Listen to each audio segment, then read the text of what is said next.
autonomy has been promised, and the big white supremacist in chief over at Tesla has spent 10 years promising this and not delivering. I do think there's a level of sort of deep naivety in the understanding of how complex the world is outside of Silicon Valley. All you have is a hammer, everything looks like a nail. You treat everything like this big machine, where the inefficiencies at a human level, there is something enduring, which I, for one, believe lasts. We have gone through very big transformations before that changed lots of stuff.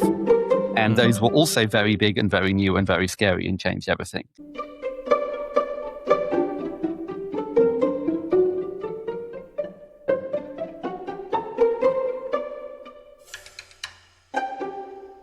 Welcome back to Humans in the Loop. The world is in chaos and I continue to try to make sense of it. So I'm excited to be joined today by rational sense maker, tech analyst, and former A16z partner, Benedict Evans. Benedict, welcome to the show. Hello. Thank you. Benedict, you say on your website that you try to step back from the noise to work out what's really happening. So what is really happening in the world of tech right now? Well, that's a nice big broad question. Well, so I think at a very high level, there's two things happening. One of them is all the stuff that we were excited about before LLM started working is still there. So e-commerce is sort of 20% of retail. It's in the UK, it's sort of 40% of non-food. Roughly half of all video viewing is now streamed. YouTube is and Netflix are bigger go-tos than the BBC in the UK. So all that stuff is still going on, and then the people are thinking about drones and quantum and VR and AR and 3D printing and robots and all that kind of stuff. So all that good stuff is still there. Meanwhile, there is a platform shift, and every 10 or 15 years there's sort of a new paradigm, and the whole tech industry gets reshaped around that. And the new paradigm is generally sort of 10x bigger than the one before. So we had mobile, and before that the web, and before that smartphones and PCs and mainframes. And so now AI is the thing. Now, there's a not very productive argument about, is this only as big as the internet or mobile, or is it some sort of category, some kind of different category of change, which doesn't seem to be particularly productive. But the core of it is that this is everything that anyone in tech is interested in and excited about right now, and so everyone's building around this, as presumably most people who will be listening to a podcast will kind of know. What is it that you think people are not talking about enough right now? Because I know your latest presentation was entitled AI Eats the World, as I guess is a follow-on from Software Eats the World, and AI also kind of eats all conversation around tech at this point as well. So I'm interested, we will definitely get into talking about AI, but what are the non-AI topics, shall we say, that you're thinking about, or you think we should be thinking about more right now? Well, non-AI topics, e-commerce continues. It's funny, there was during the pandemic, everyone suddenly did the chart showing e-commerce spiking up, and a bunch of people didn't understand the numbers and did the chart badly. And it's now gone more or less back onto the trend line. But the funny thing about that chart was it was like the most boring chart in tech, because it just went up by 1 percentage point every year. And so, e-commerce is 25 years old and it's 25%. And it kind of grows at that rate. I mean, it's accelerated a little bit, but it kind of grows at that rate. But of course, once, there's one thing when it goes from 2% to 3% to 4%. It's another thing when it's 25 or 20 or 25 or 30%, because that's kind of reshapes the entire retail industry, commercial real estate, high streets, property taxes. Another thing that I think sort of popped up and then disappeared is the rise of what variously called retail media or merchant media. So Amazon did $70 or $80 billion of advertising revenue in the last 12 months. Walmart is building a giant ad business. Walmart is bought a smart TV company. Most of Instacart's, almost all of Instacart's profits come from advertising. Uber is building an advertising business. So that sense of like the four biggest media owners on earth are Google, Meta, ByteDance, and Amazon. And so that's kind of an interesting thread. Autonomy has been promised for 10 years, and the big white supremacist in chief over at Tesla has spent 10 years promising this and not delivering, but Waymo is out there deploying and building. So as I said, all that stuff is kind of still there and still happening. I think if one kind of brings that back to AI, there's a slide I have that says something like all AI questions have one of two answers. The answer is either no one knows or how did it work last time? And so how did you deploy? So, obviously there's a broad class of AI questions where anyone honestly doesn't actually know what's going to happen. Like most obviously, how far will the models keep scaling? Like we don't know. We don't have a good scientific sort of understanding of why these models work so well and why they've scaled so far. But the other side of the question is, how should we buy this? How should we build this? Should we hire Accenture? Should we build it ourselves? Should we buy it off the shelf? How do we find the first use cases? How do we train our people? What does change management look like? And the answers to those questions are sort of, well, maybe not so much how did cloud work, but certainly how did mobile work? How did PCs work? How did the web work?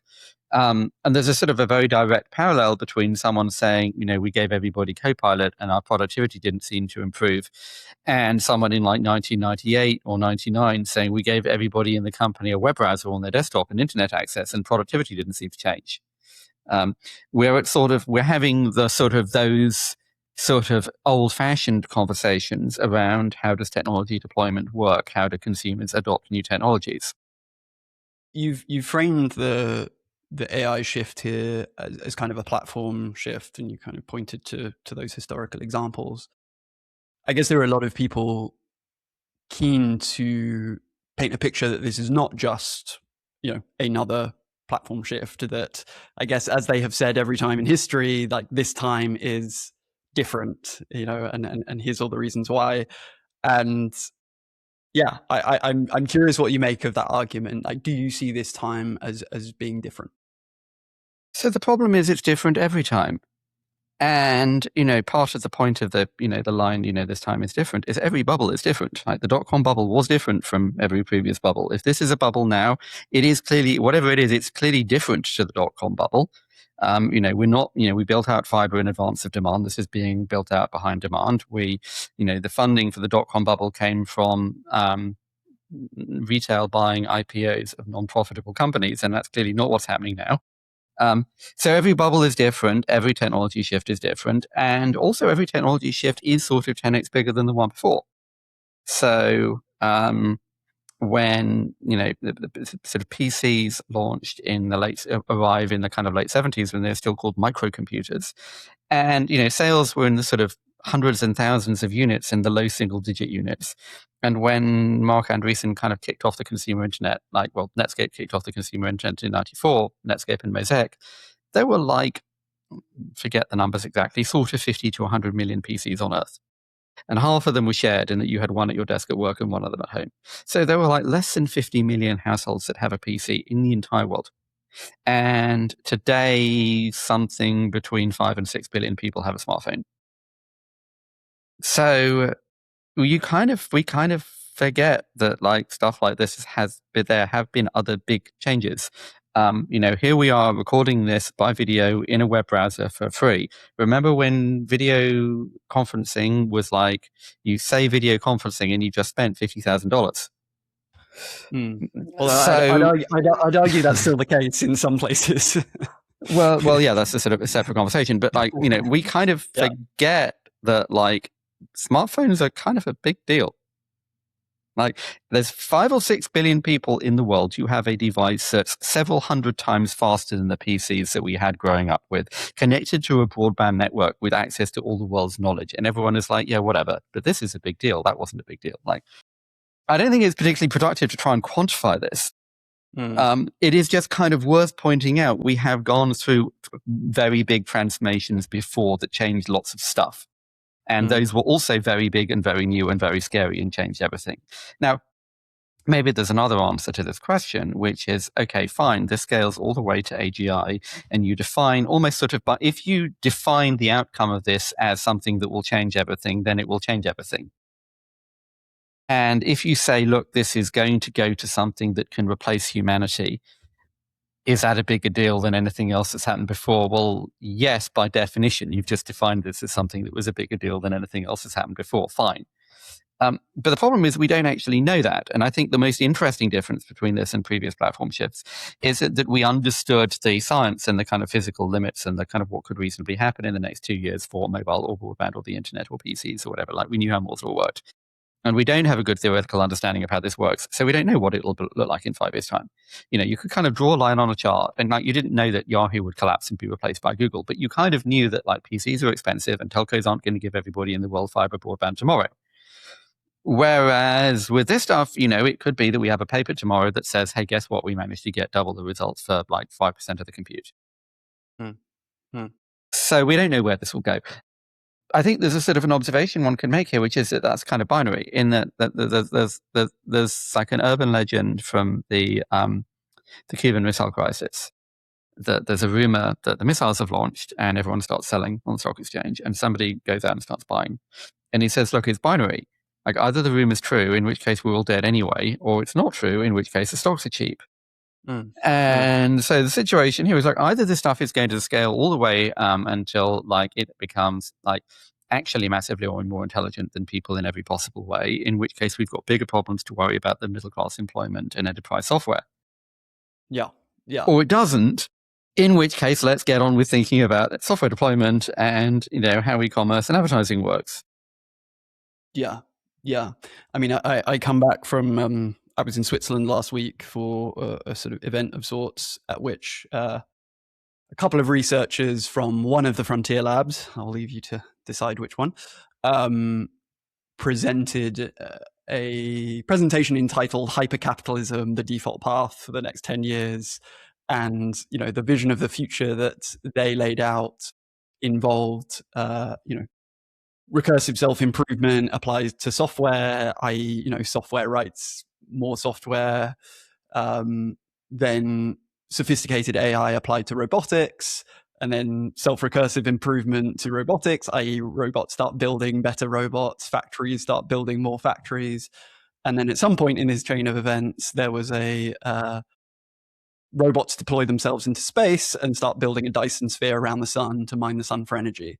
And there was no sense of, I guess, questioning irony or even doubt in these researchers' minds about that being, as they called it, the default path of humanity. But I suppose to your point there, you're making predictions where we don't have any theoretical basis to say whether this will or won't happen. Like, we don't actually know how these models work. We can't draw a line on a chart and that says, and we also don't know how human intelligence works at any kind of really useful level. Like you can say, it's neurons and synapses, and here are the chemicals, but we don't know why our brains produce things that dogs' brains don't produce. And so you can't draw a chart and say, well, people are here and dogs are here and octopuses are there and ravens are there and ChatGPT 5.6 is here. And, in 17 and a half months at current rate of progress, it will get to people. Like we can't do that. We don't know that.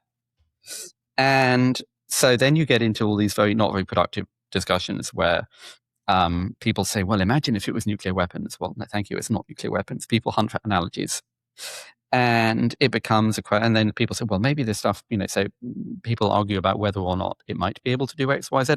None of these are productive conversations with predictive value. You're not going to be able to prove what will or won't happen, except by developing some better theoretical model about how LLMs work. And at the moment, we don't have that. So you can just wait and see what happens. I do think there's a level of sort of deep naivety in the understanding of how complex the world is outside of Silicon Valley and outside of your research lab. I think there's a level of, setting aside, AGI, there's a level of naivety in understanding the difference between I can make something that looks quite like a good legal brief and what it is that a lawyer actually does. Yeah. And there's a sort of a narrow criticism of the model that says the legal brief isn't very good. The more important criticism is to say, but drawing up the legal brief isn't actually what the lawyer does. That's just part of what the lawyer does. And so if you go back and look at, again, go back and go and back test this. We spent the whole of the 20th century automating accounting, and yet we have more accountants every year for the whole of the 20th century. And why is that? And it's not just the Jevons paradox, which is just price elasticity. If you're an associate or, an AP at PwC today, you're not doing exactly what you would have been doing in 1970, but more. You're doing a whole bunch of other different stuff. When this gets to the extreme, this gets to these sort of attempts to define AGI as like anything that can do X% of like productive human labor. Well, go back to 1800, a tractor can do 110,000% of productive human labor. 90% of the Earth's populations were peasants. Okay, we've automated that. We automated 90% of what people did. Great. That turned out there was other stuff. And so there's an awful lot of sort of very dumb extrapolation and people waving their hands and saying, you don't understand exponentials. Well, great. Okay. What is it that makes you think a line on a chart with a log scale has predictive value? Mm-hmm. Mm-hmm. I'm curious to sort of square the circle with your job as an analyst, because I guess one way I would interpret the title of analyst is, that you're being paid to have some sort of predictive value of the future here. And as you said yourself, it's very hard and maybe not that productive in certain areas to try and predict the future. So I don't think the job of an analyst is not to predict the future. There's a sort of dumb YouTuber comment who says, like, I say, well, this might happen or that might happen or that might happen. And say, you're an analyst, you're supposed to tell us what happens. Well, but what do you think I am, a time traveler? Like, I'm going to jump 10 years back into the future and come back and say, well, this is what happened. There are a bunch of different possible paths. I think, one of the characteristics of, going back to the kind of the platform shift model is, imagine it's 1997 and you're trying to predict which tech companies are going to win and where the value is going to be and which industries are going to get affected by this. You'd have got half of it, maybe. You would not have got Facebook. You would not have got smartphones. I was a mobile analyst in the early 2000s. Everybody spent all their time thinking about this stuff. And none of us really understood that it was going to be a small PC, that the telcos would have no role, and that it would turn the PC into a smartphone accessory. Everyone thought, well, it was thinking in terms of what's a mobile use case. So, the idea that somehow you can indeed, that you should say it's going to be this, as opposed to saying, here are 4 or 5 possible options and this is how what might determine which of them comes out. This is the argument of a fool. I think there's a sort of a more fundamental point here, which is that what you try and do is, as an analyst, is you try to work out what the important questions are and how you might determine the answers to them. And you can say, well, right now foundation models are all sort of using the same data and the same fundamental technology and the same compute, and they don't appear to have network effects, and we can't see any apparent winner-takes-all effect other than simply the ability to carry on spending money. And so something would have to change for them to have winner-takes-all effects and for them to have fundamental value capture, as opposed to being low-margin commodity infrastructure. Now, then you can kind of pick that up and turn it around and say, well, maybe yes, maybe no. You can talk about those questions. And sometimes you can kind of form an opinion. You can look at this and say, well, look, I don't think chatbots are a good user interface. I think this is fundamentally a bad way to give technology to people, and this is why. And I think that this needs to be manifested in use cases and applications and tools, and the skills required to work out what the tools are different to the skills required to use them. Like, the right person to be a really great enterprise salesperson is different to the person to realize that here is this thing that your software isn't doing, and to build a piece of software that would solve that problem and to work out what it should do and what it should look like and how everyone should use it. I think there's a sort of desperate naivety in the idea that you can swallow everything into a single UX. Mm-hmm. So there are places where you can have an opinion. There are places where you can say, here are 5 or 10 things that might happen. There are places where you can say, look, 10 years out, all bets are off. Like, how could you possibly look at mobile in, again, kind of backtest this. I actually wrote something about this in like 2015 or 2016. Imagine it's 2000 and you're trying to work out what's going to happen with mobile. Like, what would you have had to say to be right with that being a time traveler?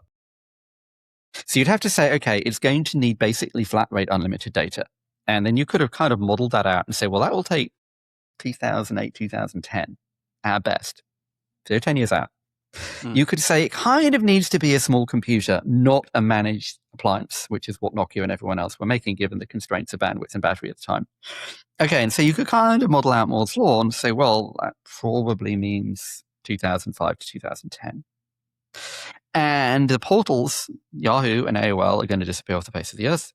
The telcos will capture no value from this at all. Okay, so who will win? Well, Nokia and Microsoft, obviously. Nope. It'll be this has-been PC company from Cupertino that's just kind of a joke, and these 2 grad students who've got this funny little search engine. And meanwhile, it will all be open. One side of it will be completely open source, and the other side of it will be this closed managed platform made by Apple. Like, imagine, like how would you have known any of that? Yeah. Yeah. And if you said it, no one would have believed you. And people would have said, this is idiotic and the networks can't support that. And remember how long it took for people to understand what the iPhone was.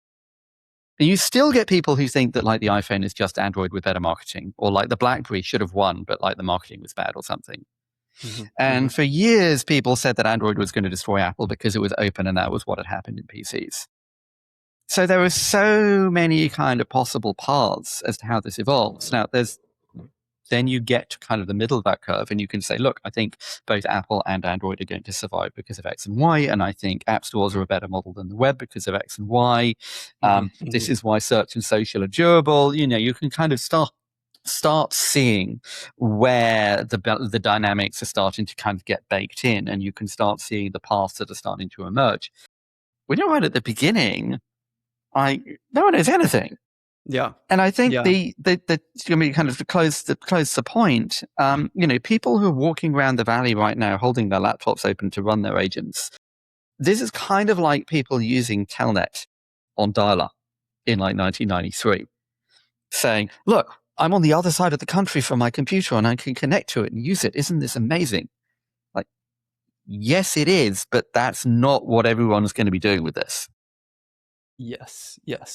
I mean, I think I totally agree with you in terms of the inability of us to sort of predict future pathways from here, and the limited utility in sort of trying to do so, or trying to at least be too opinionated about like, yes, it's this one path.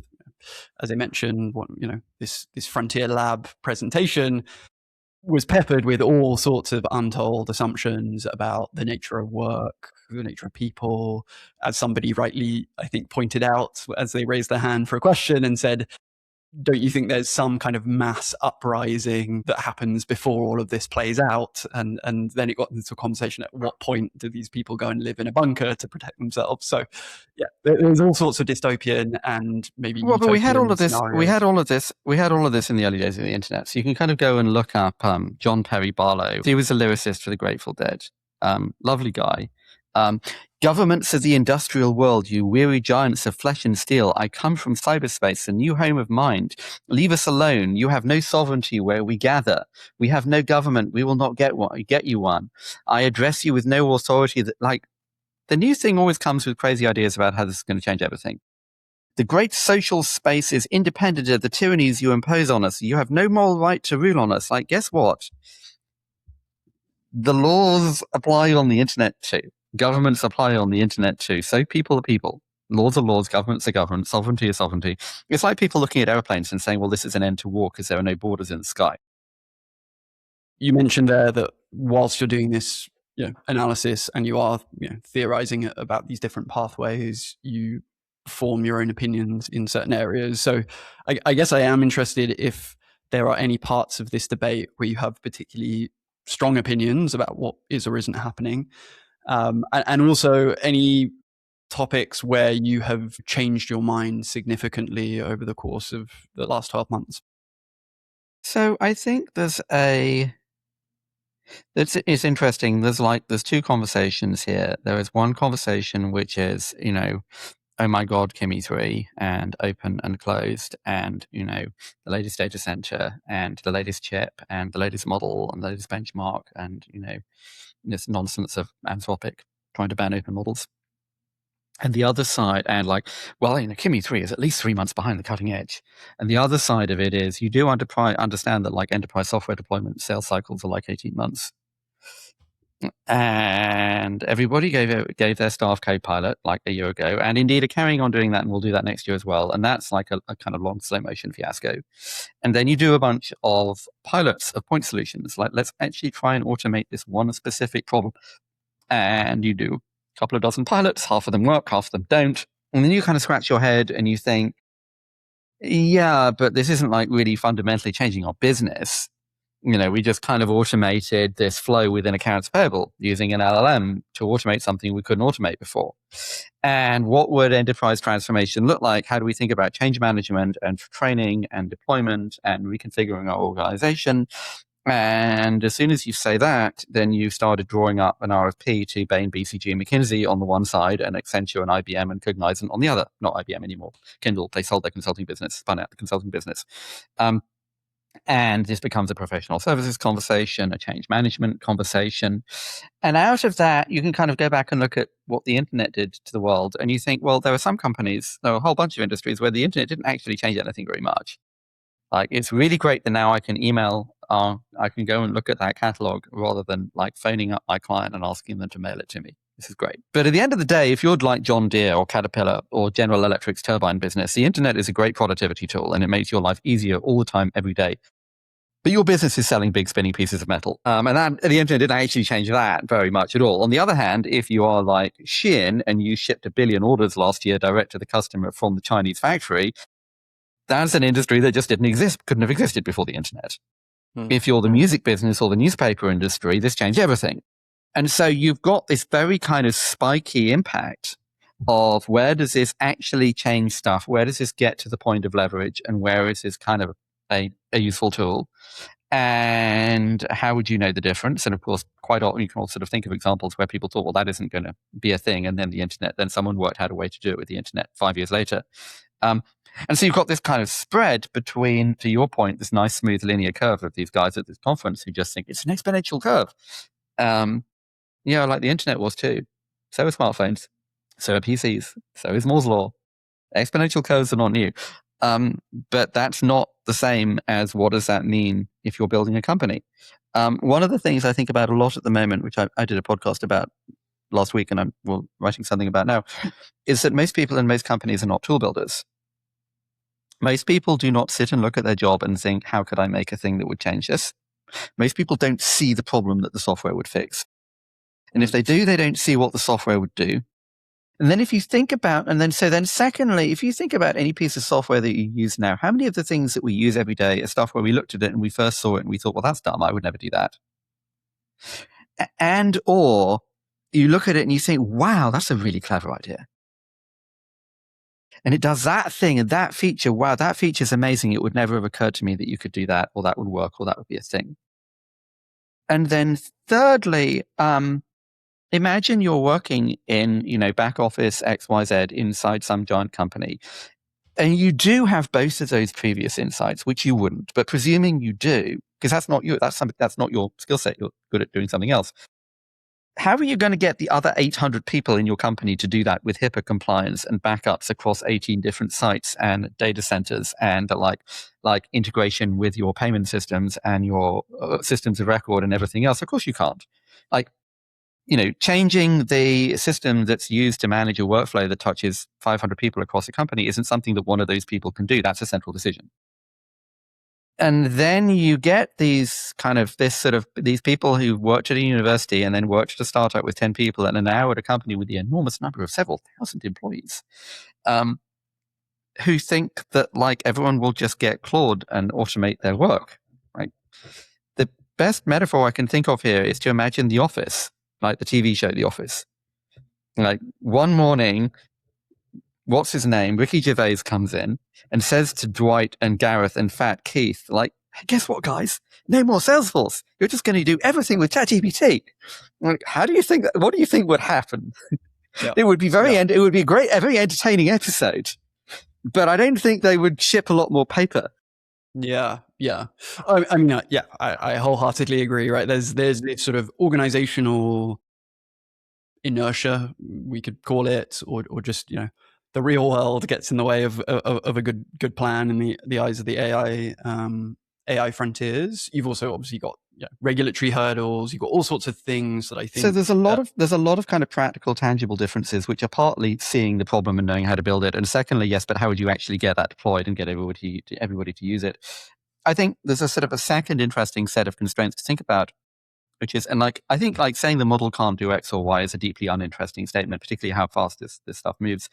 I think what is interesting is to say, look, what this stuff does is, first of all, you have to have enough training data and you have to be able to check the results at scale, because it's a probabilistic system. And so either it doesn't matter if it's slightly wrong, or if it does, you need to be able to catch that. And both of those can be true depending on the use case. Or there may not be a wrong answer, again, depending on the use case, but sometimes there is. But then, like, where is there implicit knowledge? How much of what you're doing is implicit? How much of it isn't easily definable, isn't in the training data? How much of it would be actually really hard for anybody to sit down and define what is it exactly that I do all day? How much of it, you get these kind of, frankly, I think these absurd attempts to use this US system called ONET, which kind of looks at jobs and tries to break down what you do all day. And then you say, well, which percentage of those can be automated?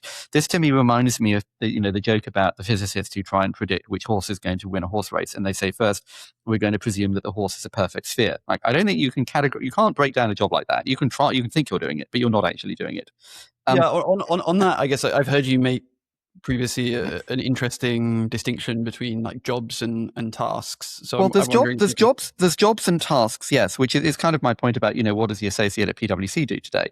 Like, so I had met somebody who just retired from one of the big four accounting firms, and what she said is, like, her first job in, like, this, as it might be the mid-80s, was intercompany audit on some big complex conglomerate. So, like, say it's Shell, it's not Shell, but say it was Shell. Like, Shell Copenhagen's records say that they paid Shell Portugal this much and received this much from Shell Portugal.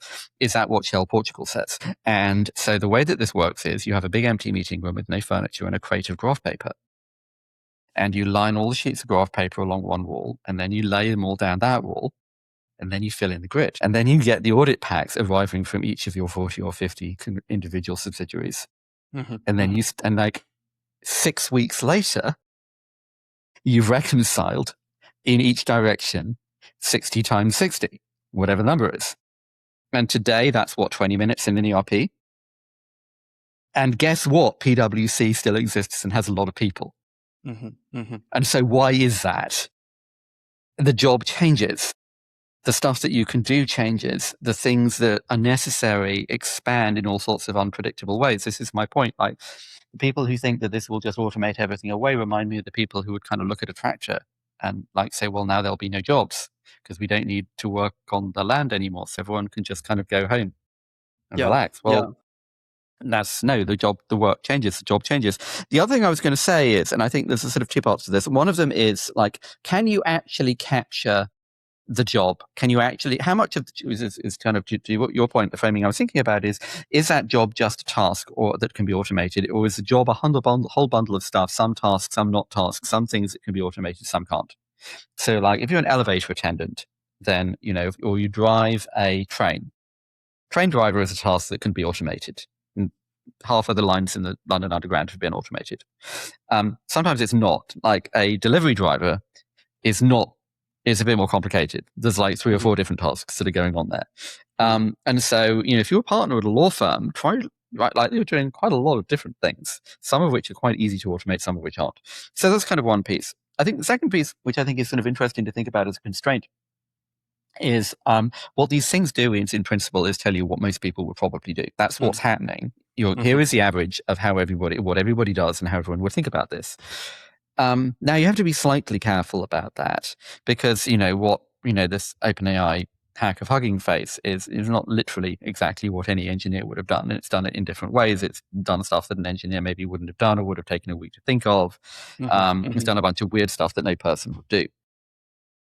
But I think there's a sort of very almost sort of philosophical point here, which is that sometimes you don't want the average. Sometimes you want something that's different but good. And these models kind of score different as bad. And they don't have, it's not clear how they would do something that is different from what's in the training data and know that that was what we wanted anyway. Now, sometimes that's innovation that you can test. This is sort of the model that you see with AlphaGo. That AlphaGo could try new models, try new moves, and it had an internal scoring system, so it could know that that move was good even if no person had ever done it. But if you're making something subjective, where the subjectivity is the judgment of people, have you made an entirely new kind of music? How would you know that people would like that?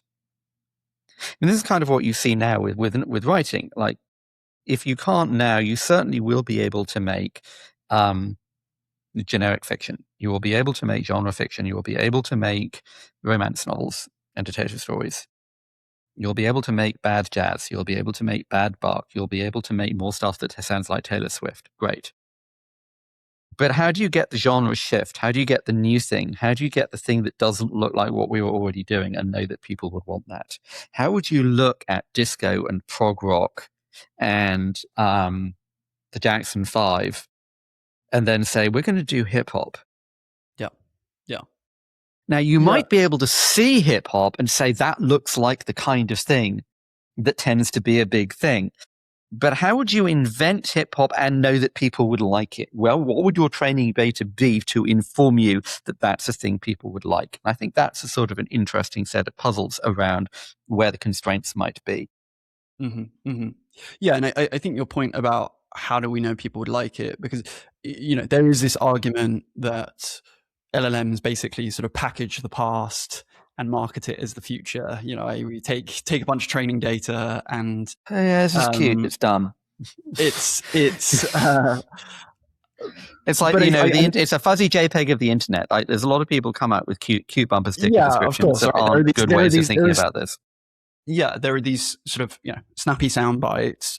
I guess there are areas, even in the last couple of weeks, LLMs have solved or helped solve, some important mathematical conjecture that has, evaded like the best mathematicians for I guess centuries. I don't know how long the conjecture's been around for. Well, but I think maths would fit into my AlphaGo framing, wouldn't it? It has an internal system of rules. Yes, right. And I think when you start to see LLMs, I mean, basically my mental model of what is an LLM, well, it's the world's most powerful pattern matcher. And I think, with enough data and playing a game that has well-defined enough rules, there's probably almost no end to what you could achieve. Yes, I mean, coding and maths are both logic systems. Yes. So it's a grotesquely simplistic way of describing what maths is. Yes. But it's a system that has its own internal rules, and we've then spent the last 2,000 years working out what those rules are and working out the implications of those rules. But it's a system of extended logic. At least that's one way you can think about it. I'm sorry, I'm sort of a philosopher of mathematics thinks this is obviously stupid, but that's only one way you can look at it. But for the point of my chain of thought is that it has there is an inherent system way that it can work out whether X or Y is good or not. Yes. And whereas if you were making music, the only internal way it would have to work out whether this is good or not is to look at what other things people like. There is an external validation, which is, do people like this? And what is your source of truth for whether people like this or not that you could scale and automate? Because the answer isn't, is this objectively correct, or does this match what people have previously done? Those are both sources of truth. But in this case, the source of truth is, does our reptile brain smile? Does that please us? Now, you could propose that, given enough data, this is just a longer cycle pattern. Short cycle pattern is make more bark or make more prog rock or make more hip hop. Long cycle pattern is invent hip hop, is to sort of see the totality of data in human society and work out that people would like that. This is sort of the God's plan problem, like problem of Soviet central planning, which is that when all you want to do is make more grain and more tractors and dig up more coal, central planning works okay. When you want to produce a complex, sophisticated, high technology manufacturing society, it all kind of breaks down because you just can't manage the complexity. So the point of a market system is that as Hayek kind of points out, the market system is an information system. The pricing is an information system. And so a free market is a decentralized planning system in which all of us collectively contribute to the planning decisions. We're a vast mechanical Turk, if you like. And the Soviet planning agency was called God's Plan. And they weren't able, simply could not capture that kind of complexity going through one office building in Moscow. Now, you could propose, and indeed the Russians there's this sort of moment in the 70s where we think, mainframe solved the problem. And of course they didn't. They solved a little bit of it, but the problem still remained completely out of reach. You could sort of propose that that machine learning systems could capture that level of complexity. They could capture understanding what people like, because you actually could give them absolutely everything, and then they would kind of know. You remember the scene in Dead Poets Society where the guy draws a graph of a poem and says you can score whether a poem's good or not, and this is obviously kind of horseshit. But in principle, if you had every poem ever, could you then infer, not just make more poems? If you had like every poem and could see all of human activity or the subset of it that is captured in everything that's on the internet, social media, messaging, every conversation recorded, could that get you to a system that actually could infer, no, it's time for hip hop Yeah. out of that data? Maybe. I mean, it's not. It's not self-evident. I don't know. Maybe somebody has a better answer to that. But like, the thing that one's coming around is, what can you get into the training data? Can you actually get taste and judgment? A system that has taste and judgment. Yes. Yeah. Or rather, what people like or what people would like into the training data. Yeah, and even then to kind of pick at this a little bit further, I'd use a live sport analogy as an example. For me, I think, I'm sure I'm not the only one here. If I watch a live sporting event in the moment, it is an incredibly different experience than recording that same, let's say, football match and watching it 24 hours later. And the two, if I came into it with no knowledge of whether or not it was live, I could have equal enjoyment of both games in both moments. But the moment I realize or am told, no, this is not a live sporting event, this happened 24 hours ago, it immediately diminishes my level of like interest and engagement. Yeah, so this is kind of culturally specific, though. Because where you're going to this is, would I know it was AI or not? If I knew it was AI, I wouldn't like it. I presume that's where you're going with this comparison. Well, I guess yes and no. Like, can you label it as AI? Also, like, there are just intangibles that are hard to sort of bake in. So I think that this is really, and again, this is one of those like people who've only studied computer science and a 25, just like, guys, there's more stuff to learn. Yes, they're all guys, mostly guys. Which is that our sense of the value of what makes something art and not art, and our ideas of things like integrity and authenticity and the artistic vision and so on, those are culturally specific. And so, go back to 1750, and a writer or a musician is a paid craftsman. And their cultural position is no different to a skilled plumber. And today, if a plumber says, you respect them for their professional expertise, but they're not an artist. They don't have integrity of their vision. It's not like the integrity of the vision. So, the whole sort of, our conception of music now is it really matters. Like, it's like the Milli Vanilli thing. Imagine explaining that to somebody in 1750. They'd be completely baffled. Well, what do you mean they weren't singing? What is that? Why would you care? Why is that important? Like, what does authenticity mean? This is a kind of a concept that sort of emerges. You could pin it to romanticism, maybe a little bit earlier, that the artist there is a difference between an artist and a craftsman, and they have an authenticity, an integrity. They have to be true to their personal vision, their passion, their spirit, all of this stuff.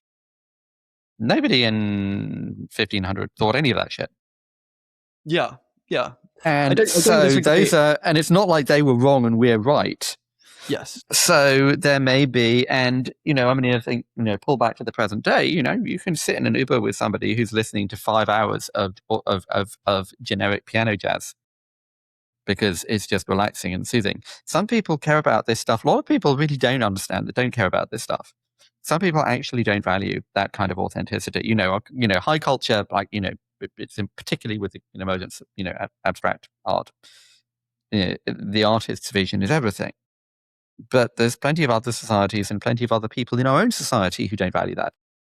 Yes. Yeah. I mean, I agree with what you're saying there. And I think particularly, this difference between sort of high culture and not. But I suppose my point cuts a little more broad in that, yes, there are things that are very specific to a cultural moment. I do think, it's the kind of old saying, if, all you have is a hammer, everything looks like a nail. I think if you view the world in this very engineering oriented kind of utilitarian lens, you sort of think about automation and you sort of treat everything like this sort of big machine. Where are the inefficiencies? But I think that at a human level, there is something more enduring, which maybe takes different shapes in different periods of culture. That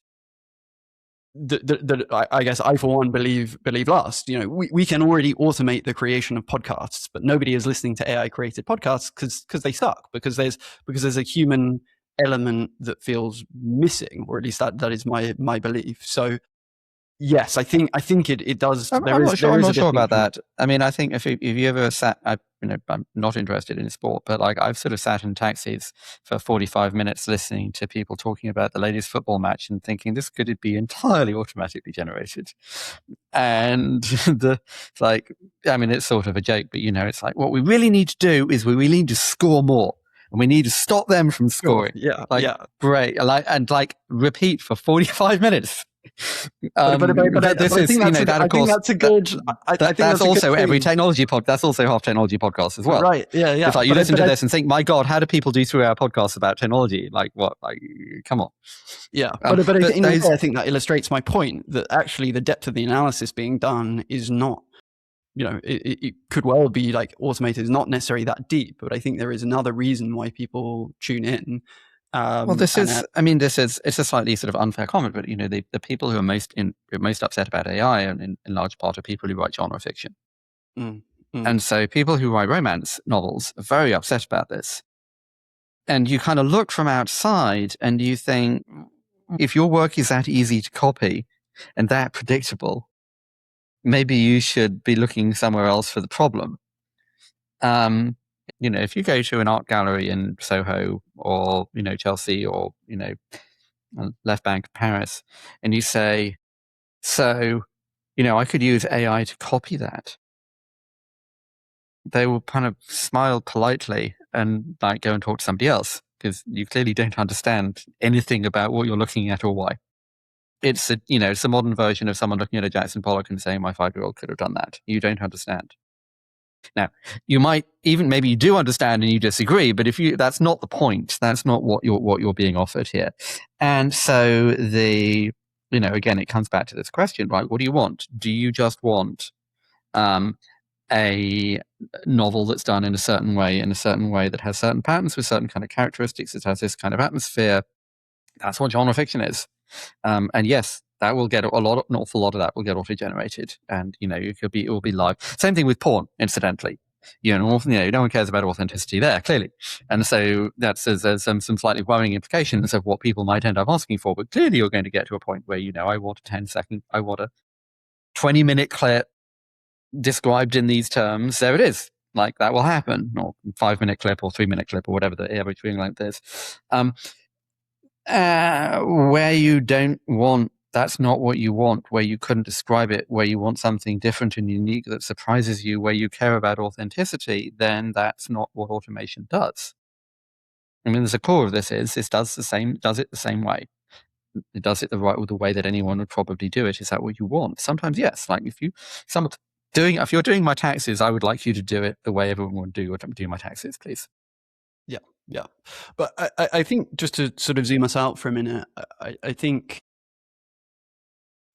when viewed as a kind of tool for automation, there are these things that clearly have criteria that make themselves easily automatable. So, go back to software engineering, kind of clear rules of the game, a clear logic system. You can tell easily what is sort of good or bad output, etc. And those things almost inevitably increasingly get automated away. And then there are things that lie beyond the boundaries of automation, at least at this point in time. I guess the more interesting implications is when you look at AI not as a tool for automation, but you start to see it as, I guess, a platform for a potentially entirely new economy, and treat it almost like the equivalent of electricity. And, I guess if you'd said to somebody prior to the invention of electricity, or the sort of capture thereof, what does an electrified economy look like, they would have had no clue. And so I think what I hear you saying is the kind of new paradigm. I think you can poke. The thing is, you can pull at all of these things and they sort of unravel. So, how much does electricity changed the world? Lots. Does it change it more than the internet? Is that a fundamentally different change to the internet? Because, I mean, the thing is, we forget that we've always had this thing now. Again, imagine we were trying to record this in 1980. How would any of this have worked? None of this would have been conceivable. We would be in a recording studio somewhere in Soho that we'd have booked out weeks in advance, and it would be 50 grand or whatever it costs. And, this would be for television, and it would be edited down to 10 minutes, and it would be at, it's like, it's a sort of bizarre experience I have now with my son. Like, I want him to see that movie. Imagine you want to show your son that movie in 1980. What do? Well, I guess we'll just have to wait until one of the 3 TV channels shows it. Do you remember the thing of like the TV stations would have their thing of these are the movies we've got for Christmas? Do you remember that? And like, oh, great, I've always wanted to see that. I'll go and watch it at 3:00 on the Thursday afternoon. Like, I mean, obviously, then you have VHS, we have video rentals. But even there, it's like, so you go to it was like the joke about Netflix, you go to Blockbuster at, 5:00 on a Saturday and you walk around 7 times and you walk home with Predator 3 because that's all that's left. So we kind of forget that, like, the internet was a big deal too, and mobile was a big deal, and electricity was a big deal, and cars were a big deal, and radio was a big deal, and the Industrial Revolution is this kind of catchphrase, but the Industrial Revolution took 100 years. And you have all sorts of other things there around, agriculture. You have all sorts of big, long cycle changes in human history. And I don't know sure how productive or particularly interesting it is to say, well, this is completely different to all of those. Well, yes, if it kills us all, fine. Yeah. But there's a sort of argument by definition there. I mean, there's this thing I sort of sometimes think about, which is there's this argument by a medieval theologian called Anselm, subsequently St. Anselm, who said, okay, so God by definition is the greatest thing that there is, because if there was something greater, then that would be God. Agreed? Seems like a reasonable statement. A God that exists would be greater than one that didn't exist. That also seems like self-evidently true. Yeah? Because like a God that only exists in a book isn't as great as a God that's actually right fucking there throwing lightning bolts at you. Yeah? Therefore, God exists. And everyone immediately says, but Anselm, mate, that's just obviously bullshit. And he's like, and he kind of laughs and says, yeah, now prove it. Like, which of the 2 previous statements is wrong and why? And I think Bertrand Russell said, like, the logical puzzles in engaging with this are much more interesting than the actual statement. Like, trying to work out why that's wrong is much more interesting than saying, well, of course it is wrong. And I think Kant, like 800 or 900 years later, points out that existence is a value judgment. Yeah. That maybe a God that doesn't exist would be better than one that does because of X and Y. Z. You could imagine a God that didn't have to do all the like weird compromises of allowing evil or what have you. No, let's not go too far down the philosophical rabbit hole. The reason I mention this is like there's an awful lot of these conversations. Like, first, I shall define AGI as something that is completely all-powerful, completely inevitable, and that will kill us all. Therefore, AGI is dangerous and we should stop it. Like, you haven't actually proved anything. You've just defined the argument away. If you define God as something that exists, therefore you haven't proved that God exists. Yeah. I mean, AGI is a whole nother topic and conversation, and I would argue increasingly just a marketing ploy. I'm interested, Benedict, on a sort of tangential note, but I mean, I know you spent a number of years at A16z as a partner. I have come to think of A16z as sort of the spiritual home of like bullish techno optimism. And it strikes me talking to you that you have a very rational centrist sort of take of looking at these technologies. And I guess it gets me intrigued. Did you stand out or feel like you stood out like a sore thumb in the kind of A16z type of environment? I mean, look, I haven't worked there for 6.5 years. And when I joined in the beginning of 2014, I think there were 60 or 70 people there, and there's now, I think, from looking at the team page, like 600 or 700 people there. So there's a sort of a general point here, which is most people in Silicon Valley have a mortgage and a commute, and their kids go to football practice on Saturdays, and they work on something very boring, doing like something useful deep inside enterprise back offices. It's kind of like the thing of like, there are urban myths about like apparently in Japan, and then someone would describe something slightly perverted or slightly weird. And like, no, most people in Japan live in an apartment and they have a commute and a job. And they're like, most people in Silicon Valley have a commute and a job and a mortgage, and like they make enterprise software. I think there's a sort of a second point here, which is just like, part of A16z's positioning is to think about your profile and your public voice and the message you send as a way of attracting entrepreneurs. Part of it, clearly, in the US political environment is how is it that what is the best way to communicate to Washington, D.C.? What kind of policies would be good for startups? Because ultimately, that's what you're doing. You're investing in startups.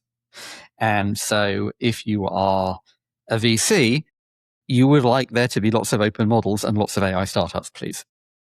And Biden's approach was, we think AI is incredibly dangerous and we're going to regulate the whole thing and we're going to make sure no one does anything without getting approval from us, and there won't be any startups. We're certainly not going to allow any AI startups. And we're going to treat the whole thing like kind of nuclear weapons, and there'll be 3 of them and they'll be one out of DC. And so if you're somebody who builds it, you can take the view, as kind of I do, that that's not actually a particularly sensible way to understand AI. But secondly, if your whole proposition is I invest in startups, then a politician who says, well, we're just not going to have any startups in this thing is obviously not very appealing. And so, it makes sense that if your strategy is to have a loud voice and to communicate stuff, you'd have a loud voice and be communicating about that. I mean, there's a kind of deeper point here, which is, anybody building a startup is trying to take something from a PowerPoint into a $1 billion, $5 billion, $50 billion company out of thin air in 5 to 7 years through force of will. So that requires a certain kind of attitude and optimism and sense of how the world works. You have to start, your default position has to be, it is going to be possible to make amazing things and completely change how this whole big complicated thing works. We are going to be able to build a new giant bank. We can build a car company. We can do X. Your whole attitude has to be, it's going to be possible to build enormous things that change everything, because 1 in 10 and 1 in 20 of the things you invest do. And all the things you're investing in are people who are trying to do that. Otherwise, what's the point? That's what the business is. Yeah. Yeah. I'm curious to finish on a question about what you're optimistic about for the future. So, look, I was a child in the 1970s when aircraft fell out of the sky all the time and terrorists were setting off bombs on the streets of London. And solar power was this kind of weird, exotic thing that was super expensive and didn't work. And, my parents were born just before, during the Second World War. My grandparents were involved in the Second World War. My great-grandparents were involved in the First World War. I went to a private school in the UK that has a chapel as a war memorial. And so every morning, 5 days a week, we queued to go into chapel. And there are 700 or 800 names on that war memorial. And you do the maths, and that's something like a third of all the people who were the right age to go. So people who were 18 to 25 between 1914 and 1918. There's this kind of weird trope that like upper middle class people didn't go to war. Like, well, they were the guys who had to get out of the trench first and shout, follow me. They were all the second lieutenants in the infantry, the life expectancy of like 3 months.